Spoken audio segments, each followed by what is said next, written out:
धनबाद के circuit house पहुंचे झारखंड प्रदेश के पूर्व खाद्य आपूर्ति मंत्री और जमशेदपुर के पूर्व मौजूदा निर्दलीय विधायक सरयू राय। बता दें, पूर्व मुख्यमंत्री रघुवर दास पर जमकर हमला बोला। सरयू राय ने कहा, ईडी कई मसलों की जांच कर रही है। हेमंत सोरेन को तीसरा समन भेजा गया है और 3 मामले में चार्जशीट भी कर दिया गया है। साहिबगंज का जो पत्थर घोटाला में ईडी चार्जशीट किया है, जिसमें ईडी ने लिखा है, हेमंत सोरेन के समय 2020 से लेकर 2022 तक पत्थर का अवैध खनन हुआ है, जिसमें 5 गुना ज्यादा 2015 से 2019 में हुआ। जो रघुवर दास मुख्यमंत्री भी थे और खनन मंत्री भी थे। उसी तरह से मनरेगा घोटाले में पूजा सिंघल जेल में उसी मामले में 2018 तत्कालीन मुख्यमंत्री रघुवर दास को क्लीन चिट दिया हुआ है। इन दोनों मामलों में ईडी 2020 तक ही रह जाएगी या फिर 2015 से 20 तक की भी जांच ईडी करेगी। अगर ईडी कार्रवाई नहीं करती तो हम ईडी को कोर्ट में ले जाने का काम करेंगे। सारी बातें प्रेस वार्ता के दौरान मीडिया के समक्ष सरयू राय ने कही। राज्य में ईडी कई मसलों की जांच कर रही है। हेमंत सोरेन जी को तीसरा उन्होंने समन भेजा है। 3 मामलों में चार्जशीट भी कर दिया, उन्होंने दाखिल कर दिया कोर्ट। जो साहिबगंज का पत्थर घोटाला है, उसमें जो चार्जशीट हुई है वो पब्लिक डोमेन में है, कोई देख सकता है।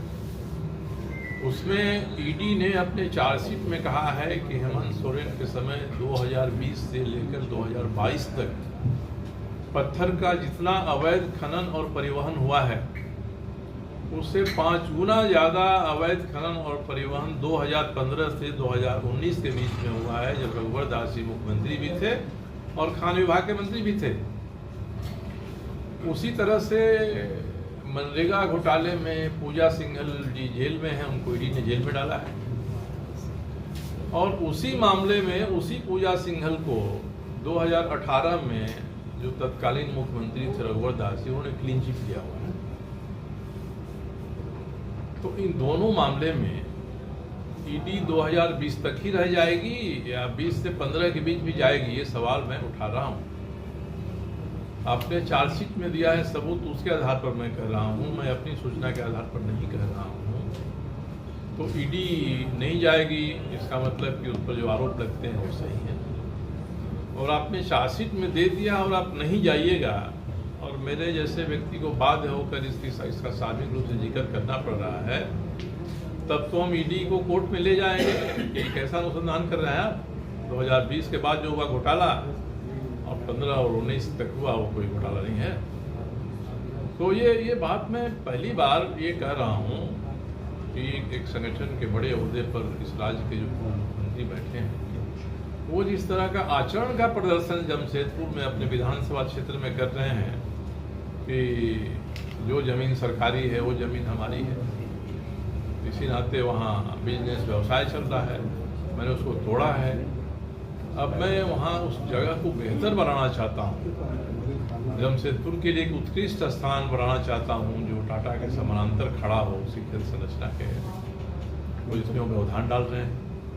तब मुझे बाध्य हो के आज कहना पड़ रहा है, ईडी जांच में पारदर्शिता बरते, सबके साथ समान व्यवहार करें, और ईडी नहीं करेगी तो इस मामले को लेकर हम लोगों को कोर्ट में जाना पड़ेगा कि बताए कोर्ट को कि क्यों नहीं कर रही है।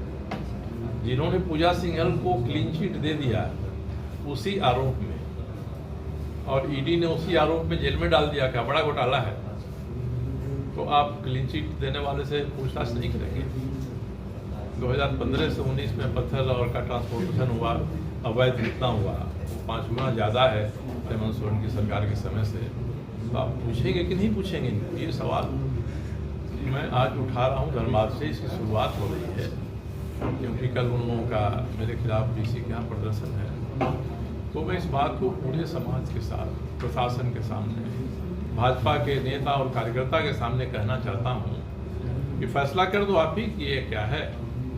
मुझे अगर मसाल जुलूस का सामना करना पड़ रहा है, मेरे लिए घोषणा हो रही कि मैं धर्म का विरोधी हो गया हूँ, और अपने संघ को लतिया रहे हैं उनके सामने लोग, तो बड़ी आस्था उनकी हो रही है। भी बहुत पसीना बहा रहे हैं, भाजपा के लोग भी पसीना अब बहा अगर रहे आप हैं। कहिएगा सुरेश तो मैं मल्ल भी अपने बहा रहे रुचि हैं। की एक बात आपसे कहूँगा इसमें। R1 तक गया टूट मेरी रुचि ये है कि डुमरी में एनडीए और इंडिया ये दो है ना, ये दोनों घमासान लड़ाई कर रहे हैं। झारखंड में भी एनडीए की तरफ से बाबूलाल जी और इंडिया की तरफ से हेमंत सोरेन का रोज गुथागुथोल हो रहा है। और देश में भी प्रधानमंत्री, कांग्रेस के नेता, गृह मंत्री सब लोग लड़ रहे हैं। मगर जमशेदपुर एक ऐसा शहर है जहाँ एनडीए और इंडिया के नेताओं में गठबंधन है। कौन कौन नेता नाम भी कहने की एनडीए आवश्यकता नहीं है। के राष्ट्रीय उपाध्यक्ष रघुवर दास जी हैं और इंडिया के स्वास्थ्य मंत्री और आपके यहाँ के प्रभारी जिला के बन्ना गुप्ता जी हैं। दोनों में गठबंधन चल रहा है। कोई एक उदाहरण बता दे कि 3 साल में भाजपा के रघुवर दास जी गुट के जो लोग काबिज हैं वहाँ सेक्रेटरी पर, उन्होंने बन्ना गुप्ता के खिलाफ एक बात कहा। उन्होंने तो कई घोटाले उनके खिलाफ उठाए, तो वो नहीं उठाते हैं और ये भी नहीं उठाते हैं। तो मेरी पीठ सहलाते रहो, मैं तुम्हारी सहलाते रहूँगा, और दोनों मिलकर मुझे टारगेट करते हैं, बन्ना गुप्ता भी और रघुवर दास भी। तो इसीलिए मैं कह रहा हूँ कि इस देश में ये अनोखा उदाहरण ऐसा कहीं नहीं मिलेगा कि देश में, प्रदेश में, डुमरी में इंडिया एनडीए लड़ते रहे और जमशेदपुर में गलवहियाँ देकर तो मेरी पीठ सहलाओ, मैं तुम्हारी सहलाऊंगा, ये होता रहेगा। अच्छा हुआ आपने इस बहाने पूछ लिया। त्रिकोणीय विवाद बाबूलाल मरांडी मंदिर परिसर में जितनी योजनाएं दी हैं, मैं तो वहाँ घूमा हूँ कई बार, उसमें से आधा दर्ज योजनाएं तो दिखाई नहीं पड़ती हैं। मंदिर में इन्होंने कहा है कि साहब हमने 3 कमरे का सामुदायिक भवन, एक विवाह कोई भी नहीं है, तो ये कहा है।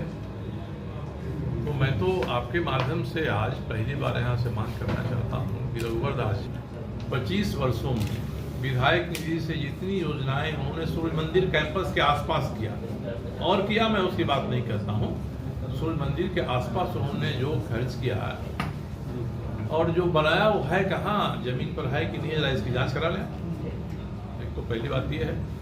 और भारतीय जनता पार्टी के नेता कार्यकर्ता जरा इस पर गौर करें कि उनके सबसे बड़े संगठन के ओहदे पर बैठा हुआ नेता इस राज्य में अगर इस तरह के चरित्र का प्रदर्शन करेगा और मेरे जैसा व्यक्ति इसको एक हद सीमा के बाद बर्दाश्त नहीं करेगा। तो धनबाद आया हूँ, बोकारो गया था और जगहों पर मैं जाऊँगा, मैं यही बात कहूँगा और मैं उनके कार्यकर्ताओं को ही आपके माध्यम से एड्रेस करना चाहता हूँ कि एक तो बात आप इस पर गौर करिए। ये तो एक बात है। दूसरी बात, जब बात निकलती है तो दूर तक जाती है।